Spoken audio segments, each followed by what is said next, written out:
I'm Greg Crawford with the Friday News Dump, brought to you by World News Trust. As our legions of devoted viewers have heard me say before, corporatism is the single most virulent plague threatening democracy and the rule of law in our country. To combat corporatism, we must first understand it and its proponents. The cornerstone of corporatism is selfishness, but not the petty garden variety selfishness of some little puke that won't share his cookies. What we witness in today's business environment is a malevolent, pathological selfishness that its perpetrators once tried to conceal from public scrutiny.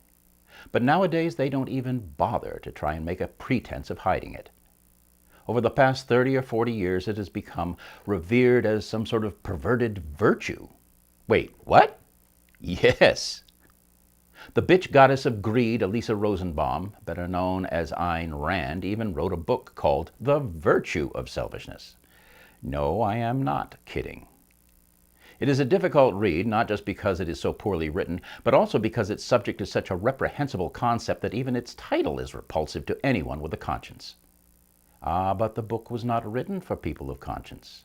It was written to appeal to people utterly devoid of conscience. It was written for the dead-eyed sociopaths that once infested only the darkest crevices of the business world. But in today's corporate hellscape, these diseased minds don't just walk freely among us. They are revered as the smartest guys in the room. Remember the movie Wall Street and Gordon Gekko's line, "Greed is good"? That was just make-believe. Ivan Boesky, one of the major players in the 80s savings and loan fiasco, also lived by those three words. And he wasn't one of Oliver Stone's creations. He was real. Well, it was Rand's twisted diatribe that helped these people justify their avarice, their malice, and their mendacity. And over time, it has permeated American culture so completely that anyone with the temerity to suggest that maybe such people are not worthy of admiration is immediately vilified as a socialist. Oh boy. By definition, socialism simply means that government puts the best interests of people, society, ahead of the best interests of banksters and big business. But that is heresy to the corporatists. Like Rand, they abhor the very thought of altruism on any level. Despite what the Supreme Court majority would have us believe, money is not speech, but it is power.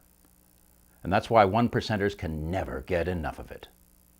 When they have vast sums with which to influence elections, they can do whatever the hell they want. But suppose all elections were publicly funded, and no one could opt out or use their own wealth to finance a campaign. The world would be a much better place, don't you think? When someone says, "We can't do it," just tell them, "Oh, yes, we can.